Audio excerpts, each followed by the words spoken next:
Iran के सदर Masood Pezeshkian ने कहा है कि क़यादत ने फैसला किया है कि जिस मुल्क से ईरान पर हमला नहीं होगा, ईरान वहां हमला नहीं करेगा। सदर मसूद पेज़ेश्कियान ने अपने पैगाम में जोर दिया कि ईरान अपने पड़ोसी ममालिक की खुद मुख्तारी और सरहदी सालमियत का एहतराम करता है। हमारा किसी मुल्क से तनाज़ा नहीं।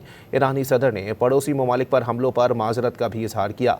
कहा, ईरान ने जंग से बचने के लिए मुत्तादिद मरतबा सिफारती कोशिशें की, लेकिन अमरीकी और इसराइली हमलों ने दिफाई हिकमत अमली अपनाने पर मजबूर किया। ईरान के सदर मसूद पेज़ेश्कियान ने कहा है कि क़यादत ने फैसला किया है कि जिस मुल्क से ईरान पर हमला नहीं होगा, ईरान वहां हमला नहीं करेगा। सदर मसूद पेज़ेश्कियान ने अपने पैगाम में जोर दिया कि ईरान अपने पड़ोसी ममालिक की खुद मुख्तारी और सरहदी सालमियत का एहतराम करता है। हमारा किसी मुल्क से तनाज़ा नहीं। ईरानी सदर ने पड़ोसी ममालिक पर हमलों पर माजरत का भी इजहार किया। कहा, ईरान ने जंग से बचने के लिए मुत्तादिद मरतबा सिफारती कोशिशें की, लेकिन अमरीकी और इसराइली हमलों ने दिफाई हिकमत अमली अपनाने पर मजबूर किया। ईरान के सदर मसूद पेज़ेश्कियान ने कहा है कि क़यादत ने फैसला किया है कि जिस मुल्क से ईरान पर हमला नहीं होगा, ईरान वहां हमला नहीं करेगा। सदर मसूद पेज़ेश्कियान ने अपने पैगाम में जोर दिया कि ईरान अपने पड़ोसी ममालिक की खुद मुख्तारी और सरहदी सालमियत का एहतराम करता है। हमारा किसी मुल्क से तनाज़ा नहीं।